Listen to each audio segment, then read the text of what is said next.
Zelujja omulungi atulaba ku Captain Music okwetola ensi yonna tuli Lugogo ekyenjawulo leero tetuli ku cricket oval tuli wano mu kifo kipya mu ntegeka y'ebivulu nga mmwe abajja bagoberera disco wemuze mulaba ensonga ezo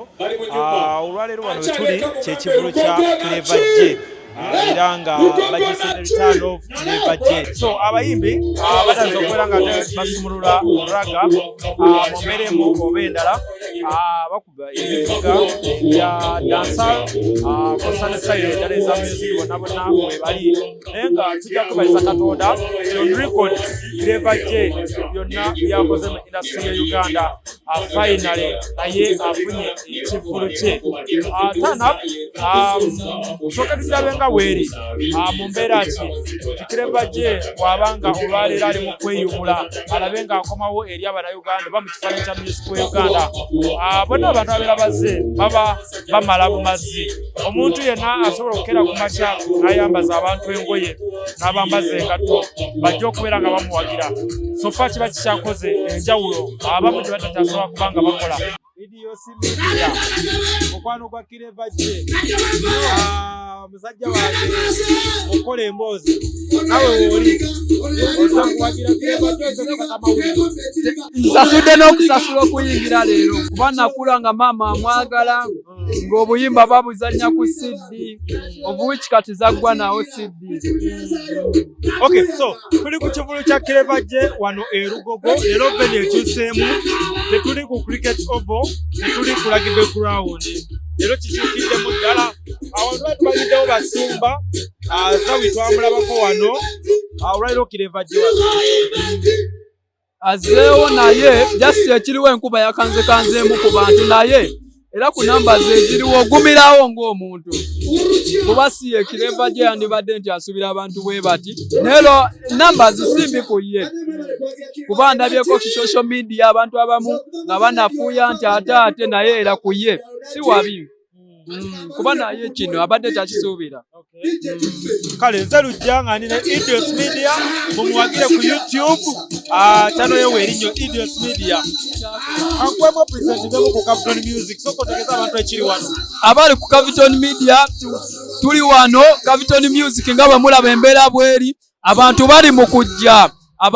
mu kujja lwakuba nti abasinga boogera bingi nti ate kiganye naye tekinagaana just ebyo bigambo by'abantu. Clever J bw'otunulirako ebyafaayo bye yali musajja w'amaanyi yakola eby'amaanyi legendary just lwakuba nti waliwo embeera nti osanga waliwo lukokola oba nti waliwo embeera nti bamukwatamu oba bawezza wano naye era at least ku kino kye tulabako nga bw'ogenda okulaba nti tukuwadde 368 era tekimala mu maanyi okusinziira ku ye kuba abayimbi bangi abafaananako nga ye abawagizi abali wano aba Clever J webali era tugenda kutambuzaako olabe batubuulire okusinziira kye babadde basuubira ne kye basanzeewo batubuulire so kati naye tubadde tukyakunnyonnyola Clever J takoze bubi okusinziira ku myaka egiyise emabega abasinga twali twamwerabira naye olabe essaawa zino abaliwo basobola okujja ku lulwe katutambuleko wano ku bantu omu ku omu tulabe batubuulire embeera eri etya gye bali wano wetuze essaawa eno waliwo omukulu ogamba otya papa ono y'omu ku muwagizi wa Clever J omukulu ogamba otya amanya neddoboozi Temwiri Brian okuva mu kikajjo Kawanda ensebo oze wano kulwa Clever J nze kuwagira ku muganda ngoyo Clever J oviiriddewa nviiridde Kawanda kikajjo otambuza bigere olinye board of otambuziza bigere muganda wange okutuuka wano nensalawo nje muwagire kubanga boy talina mboyo nyimba kizomanya za Clever J enyimba manye enyimba nyingi naye waliwo zesinga okwagala ayina manzi wanani wali otegeera ebiseera ebyo wali otuuse emyaka egyetegeere ali soma kya mukaaga olowere amala nankubira fanya kazi ne mwana muwala namulaba ng'ayambadde kasikati ka bulaka so zanyumira nnyo ne wakukona nawe mukone kayimba akanyumira nnyo so ze zimu ku nnyimba ze zisinza okusikiriza okujomala nnyo yesebo abali ku Caviton Media Caviton Music owulidde omu ku bawagizi ba Clever J be bali mu kumwogerako okay luyimba kiro weesunga oba lwoyagala akuyimbire ku lunaku olwaleero wano oluyimba lwesinga kwagala nyimbire wakukona oyo Clever si yaleeta eyo lwensinga okwagala ati nakomyewo okubeera ng'omusomesa kasooke nebaze Katonda yantonda mu bantu banze nali sirutonda abantu bange baali banvaamu emitima girire Katonda lugaba nakayimba mubadde mumanyikamu nga mwena temumanyikize na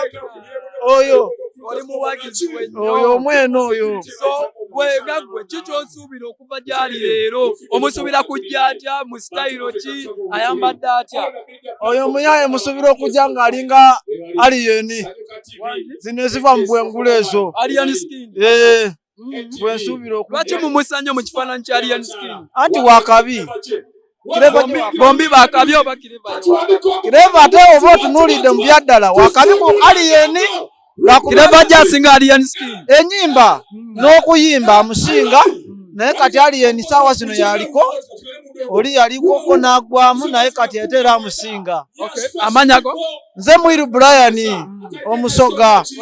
bwe twongera okuwako ku fiiru twebaziza nnyo tukwebaziza nnyo bwe twongerako okuwa ku fiiru y'ekifo nga boolaba embeera bweri abantu bo bangi n'abalala bakyajja naye tukyayogerako n'abamu ku bawagizi abalala aba Clever J era ng'essaawa eno bwe tweyongera ogenda mu maaso tukyasinkana abantu bangi ab'enjawulo amanya Katongole mutwalidde wazze kweyiya naze kukola naze kweyiya mukama wange bigenda bitya tebirina buzibu bitambula bagula batandise kugula abantu bayingira tuyoke zino mwanyi za 5 n'olukumi guno mulondo inamu ogw'ebitaano ogw'olukumi n'ogw'olukumi ebbiri gukuyamba nnyo omusajja yenna nga tomalako mu nsonga ze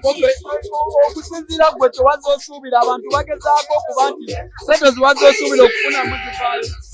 zijja kuvaayo nja kuzifuna kubanga abantu bayingira ate bagula abawagizi. Aba East African Canadian Association bakutegekedde omwoleso gw'omulundi ogwokusatu guno nga gubeerawo buli mwaka gwe batumye the East African Canadian Association Tourism and Cultural Expo 2023. omwoleso guno gwakubeerawo okuva ng'ennaku z'omwezi 14 okutuukira ddala ng'ennaku z'omwezi 17 omwezi ogw'e11 awo ku Marriott City Center Hotel mu kibuga Toronto mu Canada. Mwe mwenna abaagala okwetaba omwoleso guno muli bakusasula $250 zokka ate mu abaagala okwolesa mujja kusasula $2,250 zokka. Okumanya ebisingawo ku nteekateeka eno weewandiise ku mutimbagano gwaffe ogwa www.eaca.ca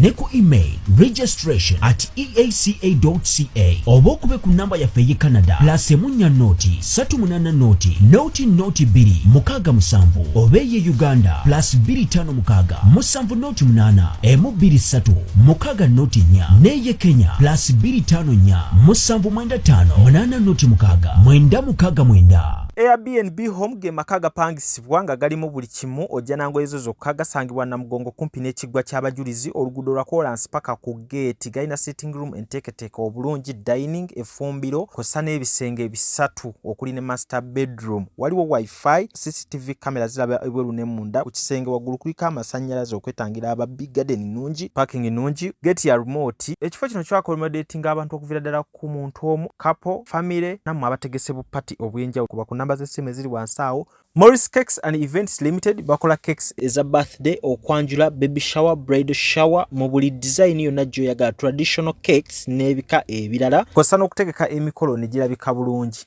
Basangibwa wa Kaliga okumpi n'akatale k'aba veteran ku namba z'essimu z'olaba wansi awo ku call ne WhatsApp kola order cake kutuukako yonna gy'owangaalira. Gwe ayagala okuzimba biodigester oba septic tanka ey'omulembe guno giyite kaabuyonjo etali ya ssente ate ng'egenda mu kifunda tewunya ate tenunwamu oyina ssomero oyina ddwaliro mizigo maka kubira abaali Hila Holdings Uganda Limited ku namba z'essimu z'olaba wansi awo ku call ne WhatsApp babere ng'ate bakutereereza ebya kaabuyonjo mu kifo kyonna ky'oyagala ogiteekamu.